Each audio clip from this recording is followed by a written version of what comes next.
There are places in England where the land feels quiet on purpose, not peaceful, careful. A small village in Derbyshire, stone houses, narrow lanes, green hills that look soft from a distance until you stand among them and realize how easily sound gets trapped here. The village is called Eyam. Today, it looks like any other postcard place, a church, a few cottages, a calm that feels earned. But in the year 1665, Eyam became a warning. A story people repeat like a legend because the truth is harder to say out loud.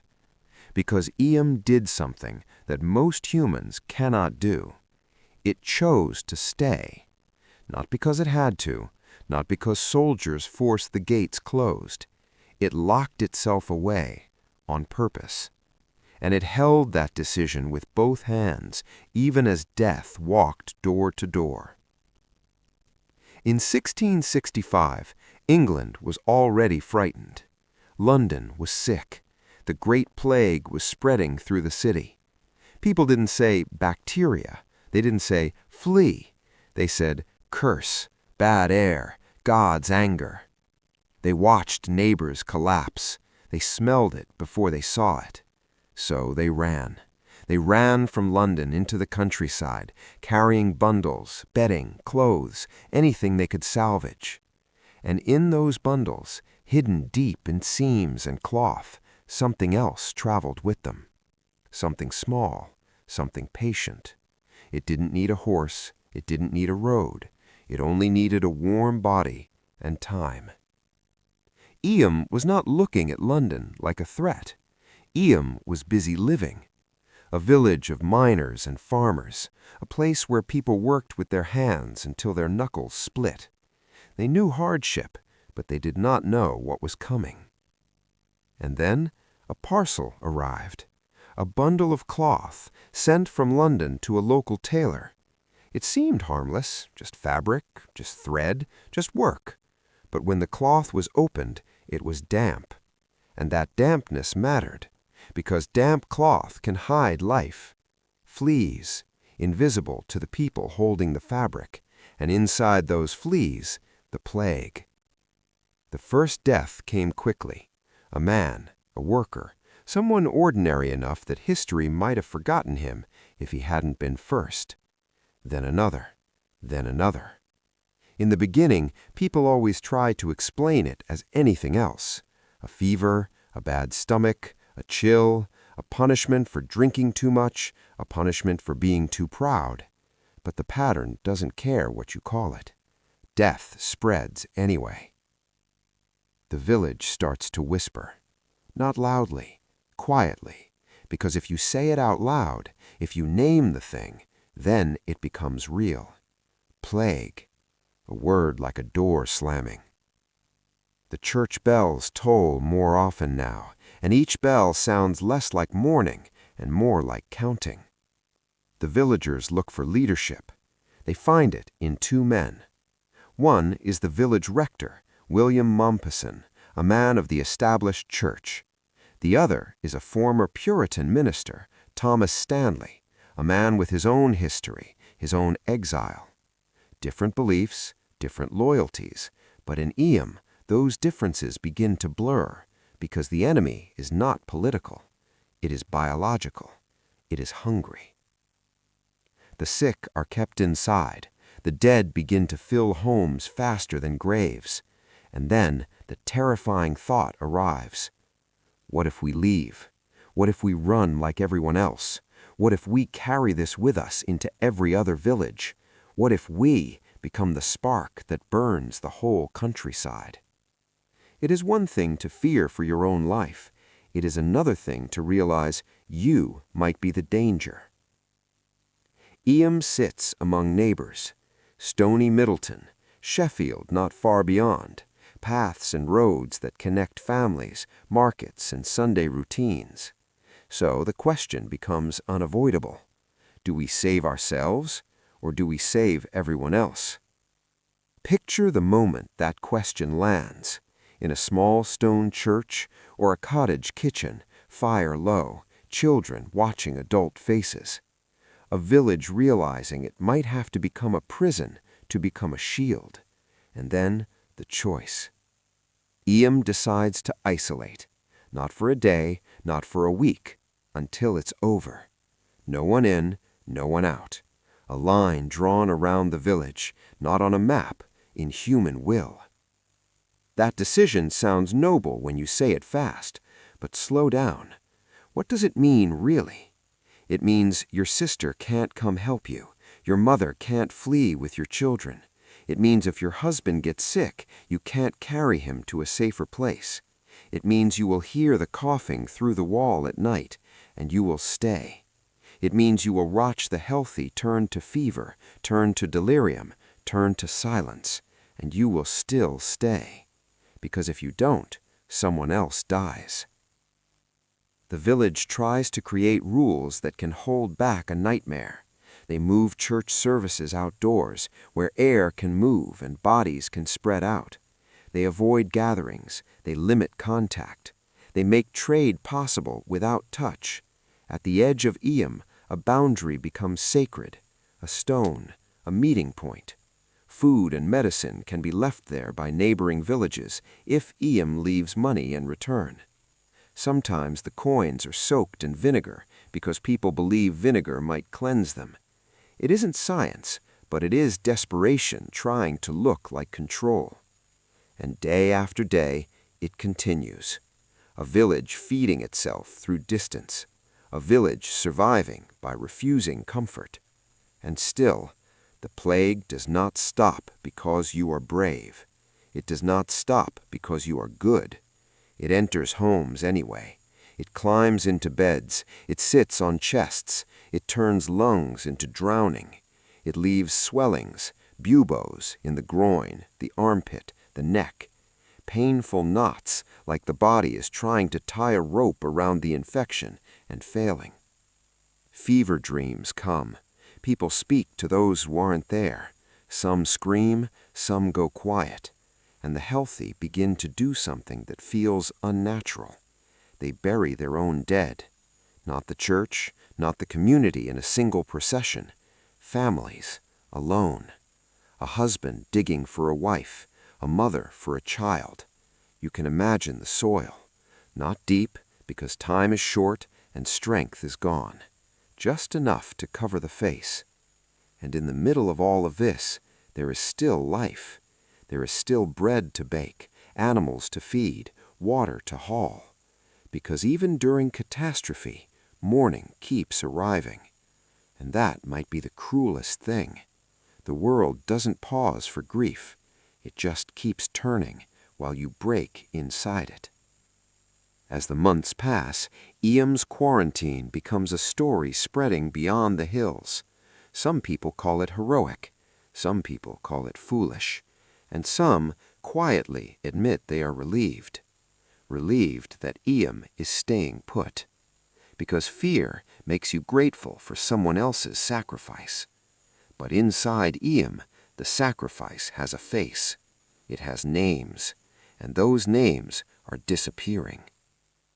The turning point comes when the village realizes something else.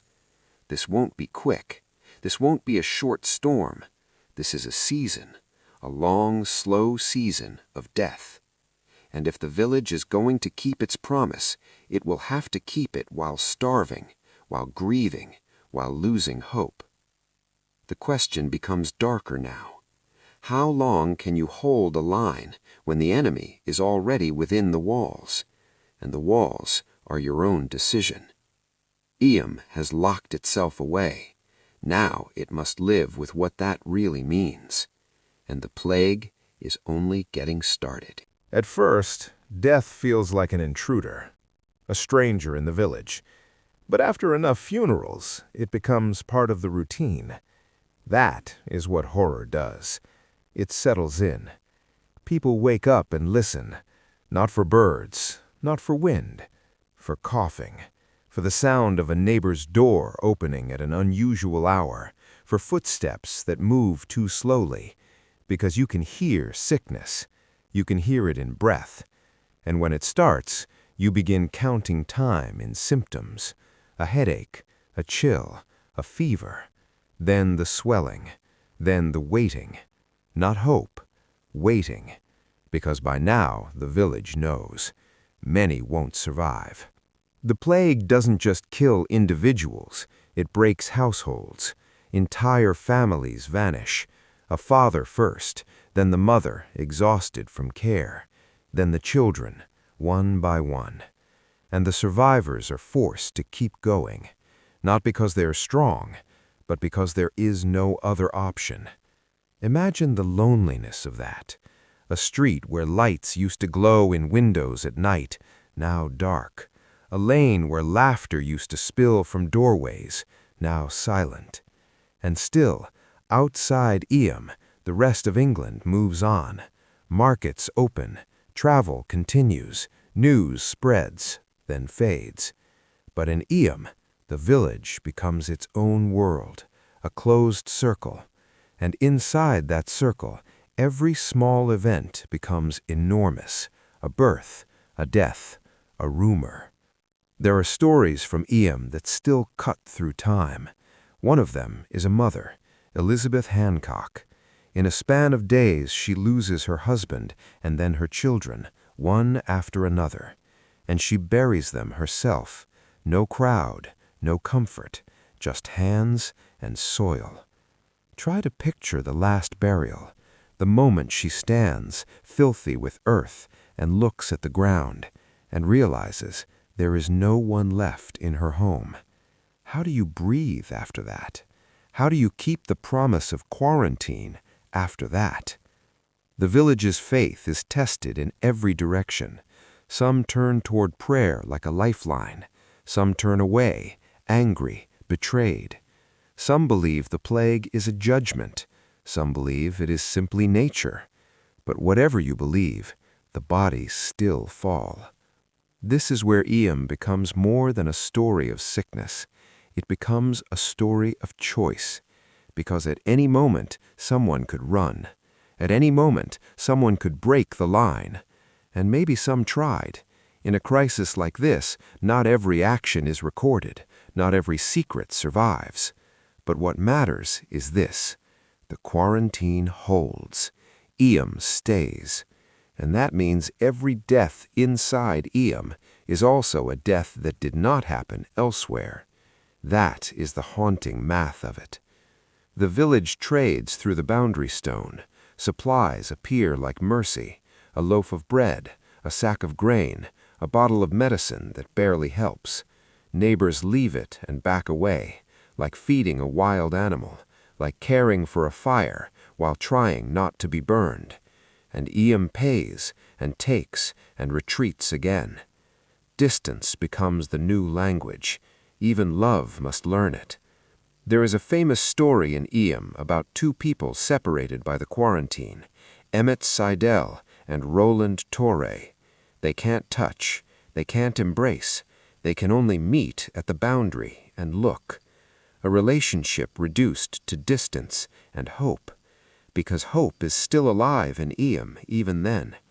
And that makes what comes next even worse, because hope doesn't protect you from plague. The disease doesn't care about romance. It doesn't care about plans. It only cares about bodies. Months pass, summer, then into colder days. The village is exhausted. People are thinner, not just from hunger, but from fear eating them. You can only live in high alert for so long before your mind starts to fracture. The quiet becomes a pressure. Every household becomes a small fortress, and inside each fortress, someone is listening for the sound that changes everything: a cough, a cry, a fall. The leaders of Eyam keep insisting on the line, keep insisting on discipline. And imagine how hard that is, because every time you enforce quarantine, you are choosing suffering now to prevent suffering later. And humans aren't built to feel future suffering as sharply as present pain. So you have to keep telling people the same truth: if we leave, others die. If we stay, we die here. And somewhere in the middle of those two choices is a thin sliver called meaning. But meaning is hard to hold when you're digging graves, and the graves keep multiplying. There are stories you can almost see. A mother standing over a bed, whispering to a child with a fever. A father stepping outside and staring at the hills as if they might open and swallow him. A man walking past a cottage he used to visit, now avoiding it like it's cursed. Eyam begins to look like a village haunted while still alive. Then comes the darkest moment, the point where the village's sacrifice feels endless. By the height of the outbreak, a huge portion of Eyam is gone. Not a few, not a manageable number, a wound. And the survivors begin to wonder something that feels forbidden. Was it worth it? That question doesn't come from selfishness. It comes from fatigue so deep that it turns into numbness. It comes from watching your child lose weight, from hearing your neighbor cry through the wall, from living with the smell of sickness in the air. And then the plague reaches into even the parts of the village that felt stable. The people you thought would make it don't. The homes you thought were safe aren't. And suddenly, the quarantine doesn't feel like a heroic decision anymore. It feels like a trap you built with your own hands. Because you did the right thing, and the right thing is killing you. That is the true darkness of Eyam. Not that it was quarantined, but that it was quarantined and still devastated. The village has no cavalry coming, no modern medicine, no disinfectants, no antibiotics, just vinegar, prayer, distance, and the human body failing in predictable ways. The winter closes in. Cold makes everything sharper. Cold makes grief feel heavier. And the village waits for a sign. A week with fewer burials. A day with fewer fevers. Anything. And then, eventually, the deaths begin to slow. Not because Eyam wins, because plague, like fire, runs out of fuel. When enough bodies are gone, it loses momentum. That is not a victory. That is a silence built on loss. Eyam reaches the edge of its endurance, and now a new fear arrives. What happens when it ends? When you open the village again, who will be there, and what will the world think of you? Because even after the plague leaves, people remember, and fear has a long memory. Eyam has walked through the disaster. Now it must step into what comes after. And sometimes the aftermath is where the real haunting begins. When the last wave of plague passes, the village doesn't celebrate. Not really, because celebration needs a crowd, and Eyam has lost its crowd. The air feels different, not safe, just empty.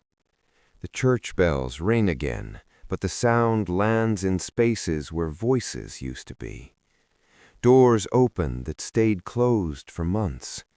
People step outside and look around like they're seeing their home for the first time and realizing it has changed shape, because it has. A village is not just stone and fields.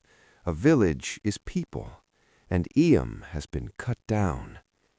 The survivors carry the strange guilt of survival. Why me? Why not them? Why did I wake up this morning when my neighbor didn't? They don't say it loudly, but it follows them, in their posture, in their faces, even the way they walk through streets that feel too wide now. Eventually, the quarantine is lifted. The line at the boundary stone is no longer sacred. People can travel again, but after months of isolation, the idea of leaving feels almost unreal. Some do leave. They can't bear the memories pressed into every wall. Some stay, because staying is what they've been doing all along. And now Eyam must face the outside world. And here is the uncomfortable truth. The outside world doesn't always greet sacrifice with gratitude. Sometimes it greets it with suspicion. Fear tells people to keep their distance even after the threat is gone, because the plague isn't just a disease, it is a story, and stories linger.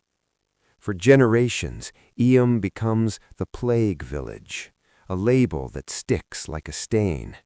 Visitors come later, years later, curious. They look at cottages and try to imagine the suffering inside them. They walk the lanes and pretend they can hear echoes. They stand by the boundary stone and think about the hands that placed money there and the hands that trembled while doing it. But for the people of Eyam, it isn't tourism, it is inheritance, a trauma passed down in names and graves and silence. Some graves are scattered, not neatly placed in one churchyard, because in the worst months, families buried their dead near their homes. The landscape becomes a map of grief, a field that looks normal until you know what it holds, a quiet corner where a mother dug with her own hands. The village is rebuilt slowly, not just buildings, trust, routine, but something has changed in Eyam's identity. It has a reputation now, a moral weight, and it raises a question that doesn't fade with time. What would you do if your community was infected and leaving could save you, but spread death to everyone else? Would you stay? Would you lock your own doors? Would you choose to die where you stand to protect strangers you will never meet? It's easy to answer in comfort. It's harder to answer when your child is coughing. Eyam's story survives because it sits at the center of a terrifying human truth. Sometimes being good doesn't mean being safe. Sometimes the right choice is the one that breaks you. And Eyam didn't just make a choice, it held it for more than a year, through hunger, through fever, through mass grief, through the slow realization that sacrifice doesn't guarantee mercy. If you walk through Eyam today, you can still feel it, not as a ghost story, as a pressure, a reminder that ordinary people once faced something overwhelming and responded with something rare. Not courage that looks like battle, courage that looks like staying put, courage that refusing to run. And that is why the village feels quiet on purpose, because quiet is what remains when the screaming finally stops. And the hills, the same hills that watched it all, still stand there, green, unmoved, almost beautiful, as if nature is trying to hide what happened. But Eyam doesn't disappear. It can't, because the story isn't only about plague. It's about a line drawn in the dirt and a village that decided that line mattered more than its own survival. A village that locked itself away and became a monument to the price of protecting others. And if you listen closely, in the silence between the wind and the birds, you can almost hear the question Eyam still asks every generation. Would you have stayed?